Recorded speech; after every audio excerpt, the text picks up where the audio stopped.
नमस्कार दोस्तों, हमारे चैनल में आप लोगों का स्वागत है। मैं शैलेंद्र। हम लोग पढ़े थे तत्ववाद, तो आज हम लोग पढ़ेंगे मध्य प्रदेश के प्रमुख पर्वत के बारे में। तो चलिए हम लोग इस लेक्चर को यहाँ से स्टार्ट करते हैं।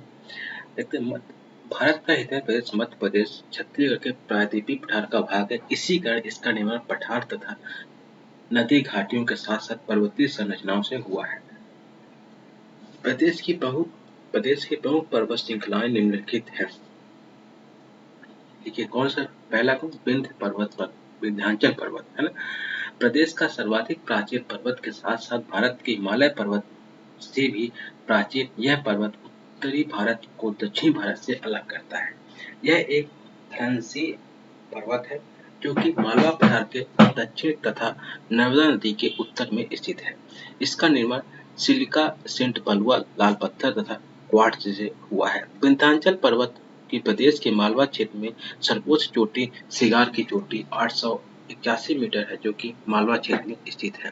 इस पर्वत के पूर्वी विस्तार को भांडेर तथा कैमूर पहाड़ी कहते हैं। इस पर्वत के मध्य भाग में बिरसा की उदयगिरी की पहाड़ी तथा रायसेन जिले के पास स्थित भीमबेटका की पहाड़ी मौजूद है। भांडेर पर्वत को विस्तार प्रदेश में पन्ना, छतरपुर, दतिया आदि जिलों से विस्तारित है। भांडेर पर्वत की सर्वोच्च ऊंची चोटी सिद्ध बाबा 1172 मीटर दतिया में है, जबकि कैमूर श्रेणी का विस्तार रीवा, सतना, सीधी में विस्तारित है। यह टोंस तथा गंगा नदी के बीच जल विभाजक का कार्य करती है ना। अब सेकंड नंबर पे कौन है, सतपुड़ा श्रेणी। विंध्याचल पर्वत श्रेणी तो ये रहा है ना। अब यह है सतपुड़ा श्रेणी। यह पर्वत श्रेणी नर्मदा व ताप्ती नदी के बीच में स्थित है। पश्चिमी सतपुड़ा को राजपीपला की पहाड़ी कहा जाता है। राजपीपला पहाड़ी का विस्तार गुजरात से लेकर मध्य प्रदेश के बुरहानपुर दर्रे तक है। बुरहानपुर दर्रे के पूर्व दिशा से ताप्ती नदी निकलती है। यह ग्रेनाइट व बेसाल्ट की चट्टानों से निर्मित है। सतपुड़ा मैकाल श्रेणी की लंबाई 900 किलोमीटर एवं सतपुड़ा एवं ऊंचाई लगभग 770 मीटर है। इस पर्वत श्रेणी से वेन, गंगा, वर्धा तथा तवा तथा ताप्ती नदी का उद्गम होता है ना। सतपुड़ा मैकाल श्रेणी, एक पश्चिमी सतपुड़ा अथवा राजपीपला की पहाड़ी, बी पूर्वी सतपुड़ा तथा महादेव पहाड़ी, सी मैकाल श्रेणी। ए में पश्चिमी सतपुड़ा अथवा राजपीपला की पहाड़ी कटी फटी है, जिसका कारण इसके दोनों ढलानों को नर्मदा ताप्ती नदियों की सहायक नदियों द्वारा काटा जाना है। पश्चिमी सतपुड़ा में अखराने की पहाड़ी, बड़वानी की पहाड़ी, बीजागढ़ की पहाड़ी, असीगढ़ की पहाड़ी स्थित है। नर्मदा नदी तथा असीगढ़ पहाड़ी के बीच निर्माण का मैदान स्थित है। सेकंड नंबर पे क्या है, महादेव श्रेणी। सतपुड़ा श्रेणी को मध्य भाग पर्याप्त चौड़ा है, जिसे पूर्वी सतपुड़ा कहते हैं। इसी में महादेव श्रेणी स्थित है। महादेव श्रेणी में पचमढ़ी की पहाड़ी होशंगाबाद है, जो कि है जिसकी दोपहर की चोटी 1350 मीटर है। इससे प्रदेश की सर्वाधिक ऊंची चोटी होने का गौरव प्राप्त हुआ है। महादेव पर्वत का विस्तार होशंगाबाद, छिंदवाड़ा, नरसिंहपुर व सिवनी में है। पचमढ़ी को सतपुड़ा की रानी कहा जाता है। पूर्वी सतपुड़ा क्षेत्र में कोयले का संकेतन पाया जाता है। पूर्वी सतपुड़ा क्षेत्र श्रेणी का निर्माण अर्कियन तथा गोंडवाना तल की चट्टानों से हुआ है। सी नंबर पे क्या है, मैकाल श्रेणी।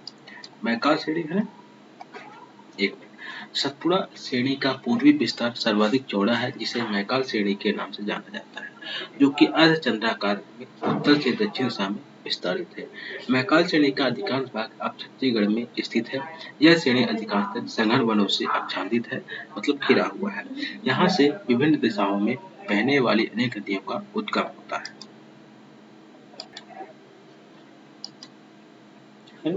इसी श्रेणी में अमरकंटक का पठार है। अब केंद्रीय प्रतिरूप का उदाहरण प्रस्तुत करता है। मैकाल से और पूर्व में जाने पर छोटा नागपुर व राजमहल की पहाड़ी भी मिलती है, लेकिन यह विस्तार राज्य के बाहर है। सतपुड़ा श्रेणी की दूसरी सबसे ऊंची चोटी अमरकंटक 1124 मीटर है, जो कि मैकाल श्रेणी में स्थित है ना। अब देखते हैं मध्य प्रदेश की प्रमुख चोटियां। पर्वत, चोटी, पहाड़, ऊंचाई, अवस्थित है। एक नंबर धूपगढ़ 1350 मीटर महादेव पर्वत श्रेणी पर है ना। अब आप लोग देख लीजिए विंध्याचल पर्वत श्रेणी, राजपीपला की पहाड़ी, सतपुड़ा पर्वत और ये मैकाल पर्वत, कैमूर की पहाड़ी, है ना। अब देखते हैं सिद्ध बाबा। सिद्ध बाबा 1172 मीटर है, भांडे श्रेणी में है, बुंदेलखंड की सर्वोच्च चोटी है। 3 नंबर पे हम अमरकंटक की पहाड़ी 1124 मीटर है, मैकाल श्रेणी पे है। और 4 नंबर पर सिंगार चोटी 881 मीटर, विंध्याचल उसमें है श्रेणी, और मालवा इंदौर में है। जाना पाव पहाड़ी, है ना, 854 मीटर, विंध्याचल में, मालवा पठार में। धार की पहाड़ी 828 मीटर, विंध्याचल पर्वतमाला, धार में। धजरी चोटी 810 मीटर, विंध्याचल, मालवा में।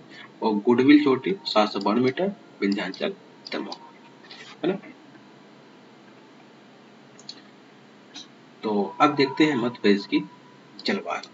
मध्य प्रदेश अव्यवस्थित भारत के मध्य में होने का यहाँ पे उष्णकटिबंधीय व मानसूनी जलवायु पाई जाती है। प्रदेश के मध्य से कर्क रेखा गुजरती है, जो प्रदेश की जलवायु उष्णकटिबंधीय बनाती है। मध्य प्रदेश भारत का दूसरा बड़ा राज्य है। इसकी विशालता के कारण राज्य के विभिन्न भागों में भिन्न भिन्न प्रकार की जलवायु दशाएं पाया जाना स्वाभाविक है। जलवायु देखिए, थोड़ा सा मैप हम देख लेते हैं। उत्तर का मैदान, विंध्य पहाड़ी क्षेत्र, मालवा का पठार और नर्मदा घाटी का क्षेत्र है ना। अब देखते हैं, मध्य प्रदेश उपोष्णकटिबंधीय जलवायु क्षेत्र में स्थित है। यहाँ की जलवायु उष्णकटिबंधीय मानसूनी है। मध्य प्रदेश राज्य को उच्च भूमियों का प्रदेश कहा जाता है, क्योंकि इसके अधिकांश भागों में ऊंचाई समतल से लगभग 300 मीटर है। मध्य प्रदेश एक भू आवेशित राज्य है, अतः यहाँ पर महाद्वीपीय प्रकार की जलवायु पाई जाती है। राज्य के पश्चिम व उत्तर पश्चिम में अर्ध शुष्क, उत्तरी भागों में उप आर्द्र, जबकि दक्षिण पूर्वी क्षेत्रों में आर्द्र जलवायु पाई जाती है। मध्य प्रदेश भारत के मध्य भाग में स्थित है, इसलिए राज्य में वर्षा दक्षिण पश्चिम मानसून की दोनों शाखाओं अरब सागर तथा बंगाल की खाड़ी द्वारा होती है। राज्य के उत्तर पश्चिमी भागों में शीत ऋतु में लगभग 5 से 10 सेंटीमीटर वर्षा पश्चिमी विक्षोभ शीतोष्णकटिबंधीय चक्रवात से होती है। यह वर्षा रबी की फसल के लिए लाभकारी होती है, इसलिए वर्षा को इन क्षेत्रों में मवाठ कहते हैं। मध्य प्रदेश में ऋतु वेधशाला इंदौर में स्थित है। राज्य का सबसे गर्म माह मई में होता है। मई महीने का औसत मासिक तापमान लगभग 42 डिग्री सेल्सियस रहता है। मध्य प्रदेश में दक्षिण पश्चिम मानसून का आगमन सामान्यतः मध्य जून तक होता है।